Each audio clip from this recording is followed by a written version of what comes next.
جس شخص نے اخلاص کے ساتھ اعتکاف کیا اللہ اس کے سارے گناہ معاف فرما دیتے ہیں۔ میرے دوستو، یہ اعتکاف دو تین قسموں پر مشتمل ہے۔ ایک تو یہ ہے کہ آدمی مسجد میں داخل ہوا اور اس نے نیت کر لی، بسم اللہ والصلاۃ والسلام علی رسول اللہ، اللہم افتح لی ابواب رحمتک، یہ مسجد میں داخل ہونے کی دعا ہے۔ اور اس کے بعد نویت سنت الاعتکاف ما دمت فی ھذا المسجد، یا اللہ میں نفلی اعتکاف کی نیت کرتا ہوں جب تک میں اس مسجد میں ہوں۔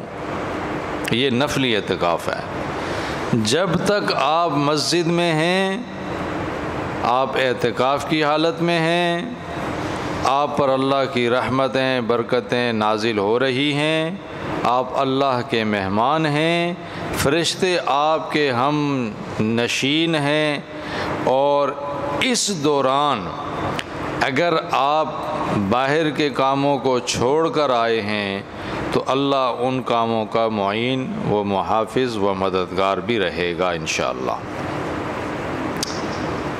اب یہاں سے آپ باہر نکلے، اعتکاف آپ کا ختم ہو گیا، ٹوٹ گیا، نفلی اعتکاف تھا، باہر نکلے تو ختم ہو گیا۔ دوسرا وہ اعتکاف کہلاتا ہے کہ آدمی اپنے اوپر کوئی نظر مان لیتا ہے، جس کو ہم منت کہتے ہیں۔ یا اللہ میرا یہ بچہ ٹھیک ہو گیا، میں 3 دن اعتکاف کروں گا، 2 دن اعتکاف کروں گا۔ اللہ میں امتحان میں پاس ہو گیا، مجھے اپنے اس کام میں ترقی مل گئی تو میں 2 دن 3 دن 5 دن اعتکاف کروں گا۔ یہ کہا جاتا ہے اعتکاف واجب۔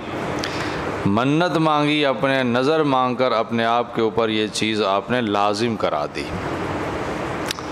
یہ اعتکاف ضروری ہے، جتنے دن کی نیت کی ہے اتنے دن ضروری ہے، ٹھیک ہے۔ اور تیسرا اعتکاف ہے سنت اعتکاف، اور وہ اعتکاف ہے جو رمضان المبارک کے آخری عشرے میں کیا جاتا ہے، 10 دن کا اعتکاف۔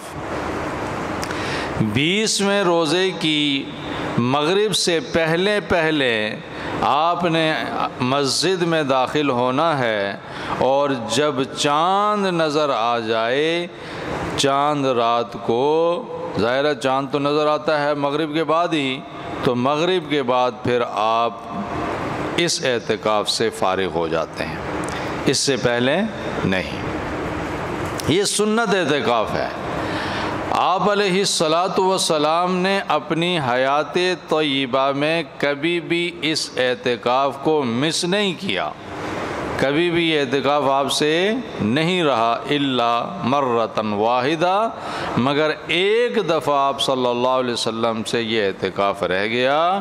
تو روایات میں آتا ہے کہ آخری سال جو تھا آپ کا، آپ نے ڈبل اعتکاف کیا، یعنی 20 دن کا اعتکاف۔ صحیح ہے۔ ظاہر ہے یہ جو سنت اعتکاف ہے نبی صلی اللہ علیہ وسلم کی سنت مطہرہ، سب سے بہترین اور اعلیٰ اور افضل اعتکاف مسجد حرم مکۃ المکرمہ خانہ کعبہ کے اندر ہے، سب سے افضل ترین اعتکاف۔ اس کے بعد مسجد نبوی صلی اللہ علیہ وسلم میں، اور اس کے بعد مسجد اقصی،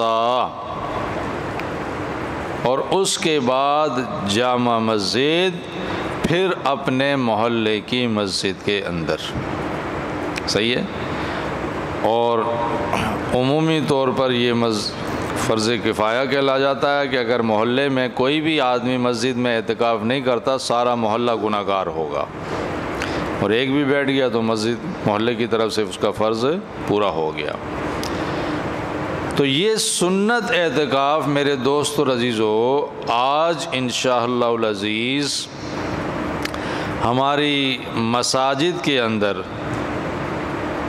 عصر کی نماز کے بعد مغرب سے پہلے 20-25 منٹ کوشش کرے کہ آدمی پہلے مسجد میں داخل ہو کر اعتکاف کی نیت کر لے، اور ہر اس چیز سے بچنے کی کوشش کرے جو اعتکاف کے لیے نقصان دہ ہو، اعتکاف کے تکمیل کے لیے اس میں ضرر اور نقص پیدا ہو، ایسی چیزوں سے بچے۔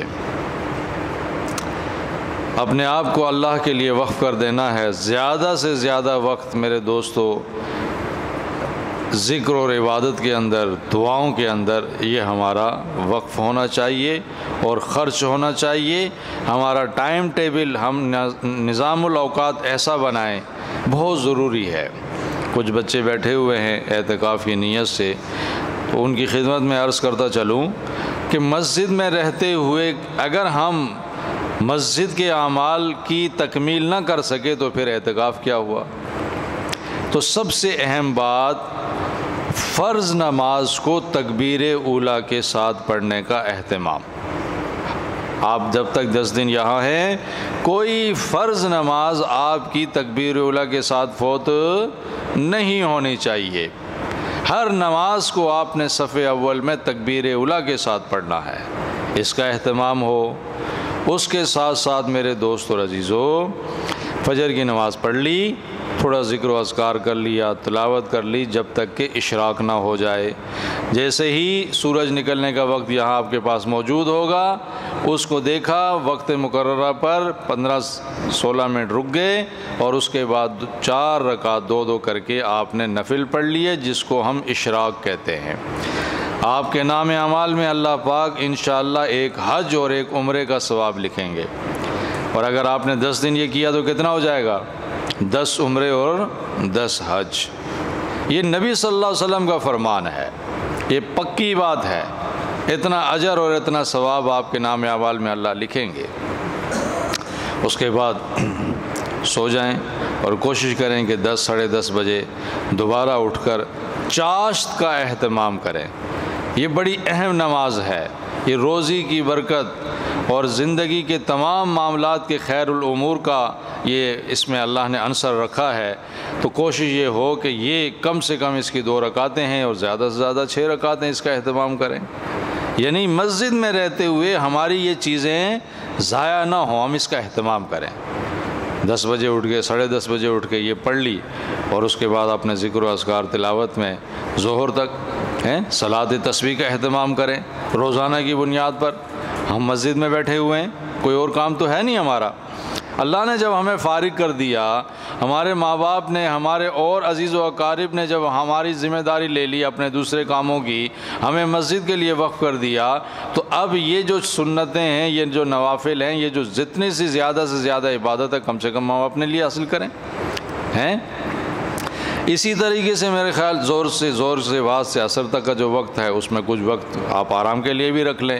اب عصر کے بعد سے لے کر رات عشاء تک، عشاء کے بعد پھر کچھ وقت، اور پھر کوشش ہو کہ تھوڑا آدمی جلدی سو بھی جائے، کوئی بات نہیں، لیکن کوشش ہو کہ رات کا آخری حصہ کم سے کم 2 بجے کے بعد سے لے کر آخر تک یہ آپ کا جو ہے اللہ کی عبادت میں، نظر و نیاز میں، دعاؤں کے اندر استعمال ہونا چاہیے، ذکر و عبادت کے اندر۔